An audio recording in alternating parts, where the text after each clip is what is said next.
ನಮಸ್ಕಾರ. ನೀವು ನೋಡ್ತಾ ಇದ್ದೀರಾ ಶ್ರೀ ಸ್ಟೋರೀಸ್. ಇವತ್ತಿನ ವಿಶೇಷ ಏನಂದ್ರೆ, ಭಾರತ ಜಾತಿ ಧರ್ಮ ವೈವಿಧ್ಯತೆಯನ್ನು ಹೊಂದಿದ ದೇಶವಾಗಿದೆ. ಇಲ್ಲಿ ಅನೇಕ ವಿಚಾರಗಳು ವಿಶೇಷತೆಯನ್ನು ಹೊಂದಿದೆ.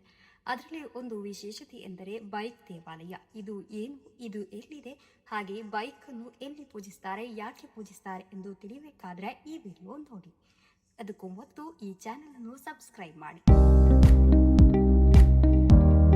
ರಾಜಸ್ಥಾನದ ಒಣಗಿದ ಭೂಭಾಗ, ದೂರದವರೆಗೆ ಹರಡಿರುವ ಹೆದ್ದಾರಿ, ಮಧ್ಯೆ ಮಧ್ಯೆ ಸಾಗಿ ಹೋಗುವ ಲಾರಿಗಳು, ಬೈಕ್ಗಳು, ಕಾರುಗಳು. ಆ ಹೆದ್ದಾರಿಯ ಬದಿಯಲ್ಲಿ ಸಾಮಾನ್ಯ ದೇವಾಲಯದಂತಿಲ್ಲದ ಒಂದು ಸ್ಥಳ ಇದೆ. ಅದುವೇ ಓಂ ಬನ್ನ ದೇವಾಲಯ. ಇದು ಕೇವಲ ಪೂಜಾ ಸ್ಥಳವಲ್ಲ, ಬದಲಾಗಿ ಇದು ಒಂದು ಅಪಘಾತದಿಂದ ಹುಟ್ಟಿದ ನಂಬಿಕೆಯ ಕತೆ. ಹೌದು, ಒಂದು ಅಪಘಾತ ಒಂದು ಮುನ್ನುಡಿಯನ್ನು ಬರೆಯಿತು. 1988ರಲ್ಲಿ ರಾಜಸ್ಥಾನದ ಪಾಳಿ ಜಿಲ್ಲೆಯ ಹೆದ್ದಾರಿಯಲ್ಲಿ ಸಂಭವಿಸಿದ ರಸ್ತೆ ಅಪಘಾತದಲ್ಲಿ ಒಬ್ಬ ಯುವಕ ತನ್ನ ಜೀವ ಕಳೆದುಕೊಳ್ಳುತ್ತಾನೆ. ಆತನ ಹೆಸರೇ ಓಂ ಸಿಂಗ್ ರಾಥೋಡ್. ಆತ ತನ್ನ ರಾಯಲ್ ಎನ್ಫೀಲ್ಡ್ ಬೈಕ್ನಲ್ಲಿ ಪ್ರಯಾಣಿಸುತ್ತಿದ್ದ ವೇಳೆ ಅಪಘಾತ ನಡೆದಿದ್ದು, ಆತ ರಸ್ತೆಗೆ ಎಸೆಯಲ್ಪಟ್ಟಿದ್ದಾನೆ. ಘಟನಾ ಸ್ಥಳದಲ್ಲೇ ಮೃತಪಟ್ಟ ಘಟನೆ ನಡೆಯುತ್ತದೆ. ಅದಾದ ನಂತರ ಘಟನಾ ಸ್ಥಳದಿಂದ ಸ್ಥಳೀಯ ಪೊಲೀಸರು ಬೈಕನ್ನು ಠಾಣೆಗೆ ಕೊಂಡೊಯ್ಯುತ್ತಾರೆ. ಇಲ್ಲಿಯವರೆಗೆ ನಡೆದಿರುವುದು ಸಾಮಾನ್ಯ ಘಟನೆ.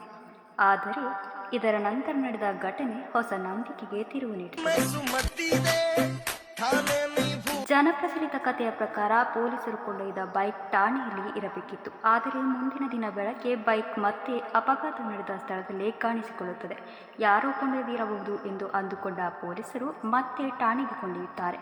ಮರುದಿನ ಅದೇ ಘಟನೆ ನಡೆಯಿತು. ಇದರಿಂದ ವಿಚಲಿತರಾದ ಪೊಲೀಸರು ಬೈಕ್ನ ಪೆಟ್ರೋಲ್ ಖಾಲಿ ಮಾಡಿದರು.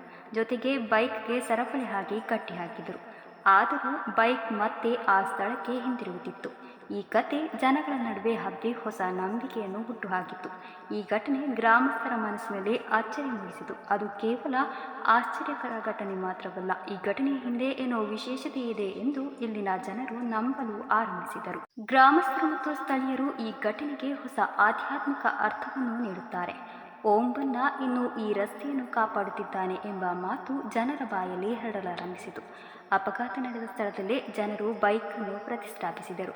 ಹೂವು, ಧೂಪ, ದೀಪಗಳನ್ನು ಅರ್ಪಿಸಿ ಹೀಗೆಯೇ ಒಂದು ದೇವಾಲಯ ನಿರ್ಮಾಣಗೊಂಡಿತು. ಇದು ಸಾಂಪ್ರದಾಯಿಕ ದೇವಾಲಯವಲ್ಲ. ಇಲ್ಲಿ ದೇವರ ಮೂರ್ತಿ ಇಲ್ಲ, ಬದಲಿಗೆ ಇಲ್ಲಿರುವುದು ಒಂದು ಬುಲೆಟ್ ಬೈಕ್.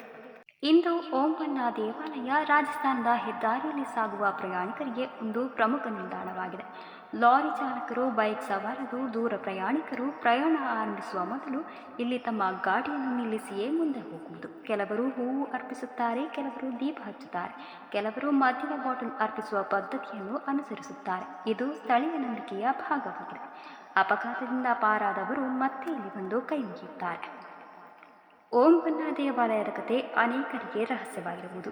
ಇದು ಅಂಧನಂಬಿಕೆಯೇ ಅಥವಾ ಮಾನವೀಯ ಭಾವನೆಯ ಪ್ರತೀಕವೇ? ಸಮಾಜಶಾಸ್ತ್ರಜ್ಞರ ದೃಷ್ಟಿಯಲ್ಲಿ ಇಂತಹ ಸ್ಥಳಗಳು ಮಾನವೀಯ ಭಯ, ನೋವು ಮತ್ತು ಆಶೆಗಳ ಪ್ರತಿಫಲವಾಗಿದೆ.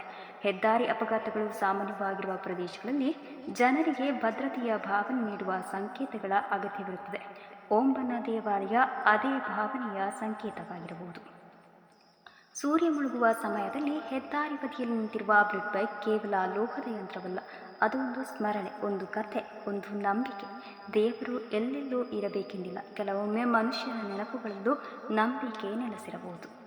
ಓಂ ಬನ್ನ ದೇವಾಲಯ ಭಾರತದ ಅನೇಕ ವಿಶಿಷ್ಟ ನಂಬಿಕೆಗಳಲ್ಲಿ ಒಂದಾಗಿದೆ. ಅದು ನಮಗೆ ಒಂದು ಪ್ರಶ್ನೆಯನ್ನು ಮುಂದಿಡುತ್ತದೆ. ನಂಬಿಕೆಯ ಶಕ್ತಿ ಎಷ್ಟು ದೊಡ್ಡದು ಎಂಬ ಪ್ರಶ್ನೆ ಅದು ಆಗಿದೆ. ಹೆದ್ದಾರಿಯಲ್ಲಿ ಸಾಗುವ ಪ್ರತಿಯೊಬ್ಬ ಪ್ರಯಾಣಿಕರಿಗೂ ಈ ದೇವಾಲಯ ಒಂದು ಸಂದೇಶ ನೀಡುತ್ತದೆ: ಪ್ರಯಾಣ ಸುರಕ್ಷಿತವಾಗಿರಲಿ. ಇದಾಗಿತ್ತು ಇಂದಿನ ವಿಶೇಷ. ಮತ್ತೊಂದು ವಿಶೇಷ ಕಥೆಯೊಂದಿಗೆ ಮತ್ತೆ ಸಿಗೋಣ. ಇನ್ನಷ್ಟು ರಹಸ್ಯಮಯ ವಿಡಿಯೋಗಳಿಗಾಗಿ ಈ ಚಾನೆಲ್ ಅನ್ನು ಸಬ್ಸ್ಕ್ರೈಬ್ ಮಾಡಿ. ನಿಮಗೆ ಈ ವಿಡಿಯೋ ಇಷ್ಟ ಆಗಿದ್ರೆ ಲೈಕ್ ಮಾಡಿ, ಹಾಗೆ ಅಭಿಪ್ರಾಯವನ್ನು ಕಮೆಂಟ್ ಮೂಲಕ ತಿಳಿಸಿ. ಅಲ್ಲಿವರೆಗೆ ನೋಡ್ತಾ ಇರಿ ಶ್ರೀ ಸ್ಟೋರೀಸ್. ಟಾಟಾ, ಬಾಯ್ ಬಾಯ್.